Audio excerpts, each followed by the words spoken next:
Une production, Les Podcasteurs. Le couple est une grande aventure, une sacrée aventure. Tous connaissons des joies et des peines au sein de nos couples, et tous avons besoin d'éclairage. Et il n'y a pas d'école pour cela. Alors, bienvenue dans ce podcast de l'intelligence amoureuse. Je suis Florentine Dolnoy-Wang et je vais vous donner la main le long de la voie du couple, cet univers passionnant, complexe et unique en son genre, qui nous envoie dans le meilleur comme dans le pire. Passionnément, j'apprends, je crée et je transmets des outils pour ouvrir toutes les possibilités de l'amour en nous et entre nous, pour laisser l'amour faire son travail et nous ramener à nous-mêmes, pour nous aider, tous et chacun, à fertiliser l'espace du couple. À chaque épisode, je répondrai à une question. Viens me la poser sur Instagram, l'espace du couple. À nos amours. Nos blessures d'attachement pilotent notre façon de nous mettre en lien, de nous mettre en couple ou pas. Elles ont sculpté notre système nerveux et un de nos plus grands pas de croissance de nos trajectoires humaines est de le regarder, de le faire passer de l'inconscient au conscient et d'apprendre à faire du nouveau. Parce que tenir dans le lien est difficile. L'autre est tellement différent de nous. Un monde nous sépare. Une des missions de la relation amoureuse est de nous faire grandir et guérir de nos blessures d'enfance. Alors, nous allons choisir un partenaire qui vient encore et encore nous solliciter dans notre croissance. Ça, je vous l'explique en long, en large et en travers dans ce podcast. Et je vous apprends à ouvrir la voie en grand dans mes accompagnements parce qu'il nous faut des outils. Quand la période romantique est finie, la magie des débuts, et que commencent à pleuvoir reproches, blâmes, critiques, etc., nos cœurs s'inquiètent, notre sentiment de sécurité s'érode. C'est douloureux de passer de « Waouh, quelle merveille tu es !» dans le regard de notre partenaire à « C'est génial qui tu es, mais ça et ça et ça, faudrait le changer. » Ça nous fait tomber de notre petit nuage brutalement, ce premier « mais ». Une vraie souffrance émerge de nous sentir critiqués par celui ou celle à qui nous tenons tant. Une vraie souffrance naît aussi de notre déception de ce qu'est l'autre. Nous ne sommes déçus que par nos attentes, soyons-en conscients. Cet autre, nous l'avons mis tellement proche de notre cœur, le moindre de ces micro-mouvements est susceptible de réveiller nos blessures, de frôler nos cicatrices. Alors, nous organisons inconsciemment nos fuites dans la relation, des façons subtiles de moins nous exposer à la morsure de l'autre, de ce « mais » et de toutes les émotions que ça soulève en nous. Nous cessons d'offrir notre pleine énergie à ce lien amoureux. Nous désertons plus ou moins cet espace sacré du deux. Oui, il y a une question de style d'attachement, mais l'évitant à bon dos. J'en ai marre de voir toutes ces âneries de red flags sur Instagram. Sa stratégie à l'évitant, sa stratégie de prédilection, est de prendre de la distance, même s'il désire la connexion plus que tout au monde. Il est terrifié de revivre du rejet, alors il rejette. Mais l'anxieux, sous ses allures de « je veux plus de toi, je veux plus de liens », est tout autant handicapé du plein contact. Il refuse de sentir la tristesse, la colère et autres émotions intrinsèquement liées à la relation. Cette surface de contact absolu du lien amoureux nous fait passer par toutes les couleurs de l'arc-en-ciel. Et l'enjeu, c'est d'embrasser ça. Je ne parle pas ici des personnalités toxiques, juste des gens comme vous et moi, cabossés et merveilleux, capables, chacun à notre façon, de générer du toxique depuis l'endroit de nos systèmes de défense. Certaines fuites sont légères, presque invisibles. Tourner notre énergie massivement vers nos enfants, passer les premiers mois de vie évidemment, travailler tard le soir, avoir la télévision en permanence dans l'espace de vie, le smartphone greffé à la main, les soirées copines ou copains qui envahissent l'agenda, les week-ends consacrés à la famille, les travaux, le bricolage, une préparation d'un marathon, les collections, les brocantes, le sport à haute dose, l'investissement professionnel associatif, la fatigue, notre vie sociale, nos voyages, etc. Toutes ces activités sont naturelles, magnifiques, de vraies sources de joie, d'accomplissement, de plaisir, de santé. La ligne est ténue. Santé, comme il est difficile de discerner ce qui est de notre style de vie, de nos hobbies, de nos passions, et ce qui est de l'ordre de la fuite de la relation. Nous organisons des fuites de la relation non pas parce que nous sommes mauvais, mais parce qu'une part de nous cherche à éviter ce qui va nous provoquer des émotions dites désagréables.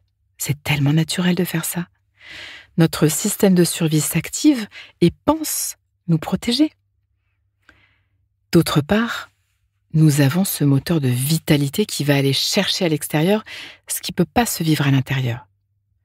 Mais certaines fuites sont plus graves et ont un impact fort sur la relation. La maladie, l'infidélité, les dépendances, alcool, drogue, jeux, écran et j'en passe, c'est une bonne idée de fermer les fuites d'énergie relationnelle au sein du couple. Non pas de l'endroit d'un jugement de ce qui serait bien ou mal, surtout pas, mais comme un choix possible d'évolution personnelle. Nous devons mettre au travail nos frustrations ensemble sans disperser notre énergie et risquer de nous perdre de vue. Apprendre à repérer ce qui fait mon émotion. Faire les liens avec mon passé, soulager la charge, accueillir l'autre et sa différence. Accueillir que la relation nous met en émotion, respirer ensemble. C'est le refus de traverser les émotions qui sont à traverser qui nous éloignent de nous et de l'autre. Protégé par un système nerveux éprouvé qui s'est juré de ne pas revenir là, au cœur du réacteur, là où il y a des vieilles douleurs. Et c'est la voie de passage pourtant. Plus que le refus devant l'obstacle, la dilution des ressentis, la fuite, je vous propose d'embrasser l'expérience. C'est un chemin possible, c'est ce qui me passionne, c'est celui dans lequel je vous guide. Garder notre énergie dans la relation, habiter pleinement l'espace du couple, ça peut nous rendre tellement vivants. Pause. Inspire. Expire. Fais de la place à l'intérieur. Comme un petit entracte qui donne de l'oxygène. Prends juste un instant pour refaire de la place. Voilà. J'y reviens. Regardons nos fuites dans les yeux. Voilà une liste non exhaustive qui complète ce que je vous disais plus haut. Naviguer sur les réseaux sociaux, passer beaucoup de temps sur le net, les jeux, les applis, les séries, rester tard au bureau le soir, s'occuper des enfants, leur raconter des histoires jusqu'à pas d'heure, s'investir à fond dans la vie associative, organiser des vacances toujours avec les amis, faire du sport, prendre un apéro le soir en rentrant, fumer un joint, faire la sieste, jardiner tout le week-end, boire un whisky dès le seuil de la porte franchie.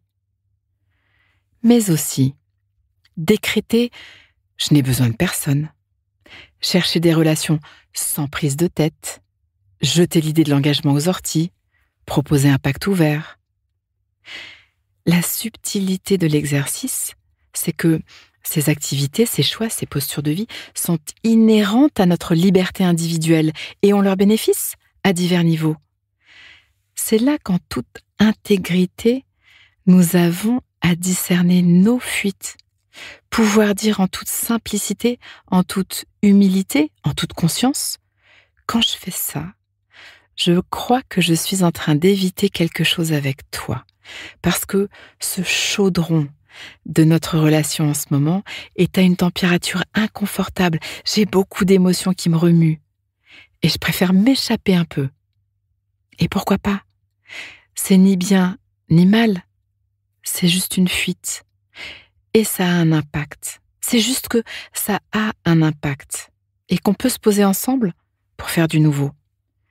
Décider de fermer une possibilité de fuite, c'est être intentionnel. C'est avoir compris profondément que notre partenaire n'est pas un ennemi à éviter. C'est ne plus nous tromper d'ennemi. Ce n'est pas toi que je fuis, ce sont les émotions à l'occasion de toi. Et sans conscience, je n'ai aucune notion que ces émotions à l'occasion de toi ont été ancrées dans mon enfance, dans les premiers liens que j'ai vécus.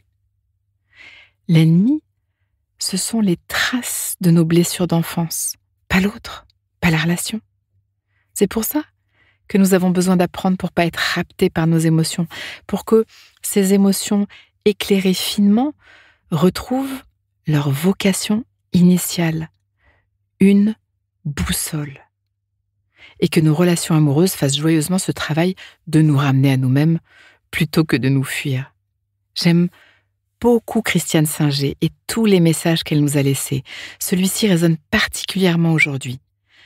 Le drame contemporain, c'est la fuite des couples devant toute irritation et toute crise.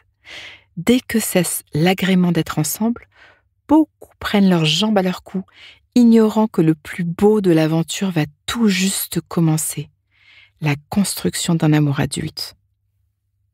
Que tu sois solo ou duo, que ton partenaire soit ouvert à travailler sur la relation ou pas, si tu as envie de construire, de déconstruire ou reconstruire ton couple, si tu as envie de vivre autre chose, du grand, du profond, si tu as envie de faire grandir ta vie amoureuse, tu sais où me trouver.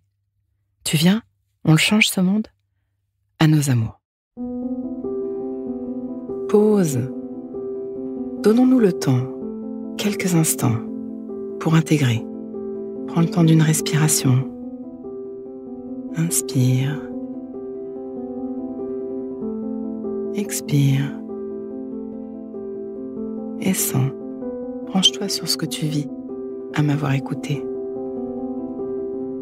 Tu vas terminer cette phrase. Une chose que je comprends pour ma vie amoureuse, présente ou passée, c'est: et ce qui me touche le plus là-dedans, c'est: décompte et laisse-toi récolter ce qui vient. Tu peux aussi noter une phrase, un mot, une image, une idée qui te viendrait là, maintenant, à l'esprit, pour l'ancrer, pour plus d'intelligence amoureuse. Le cœur est un muscle qui se muscle. Ce podcast est écrit et exprimé par Florentine Denoy-Wang, produit par les podcasteurs et mis en musique par Laurent Aknin. Pour approfondir ensemble et découvrir d'autres ressources, rendez-vous sur l'espaceducouple.com. Si vous voulez soutenir notre programme, abonnez-vous, mettez des étoiles ou des cœurs, partagez autour de vous et rejoignez-moi sur la page Instagram L'Espace du Couple. À vos amours.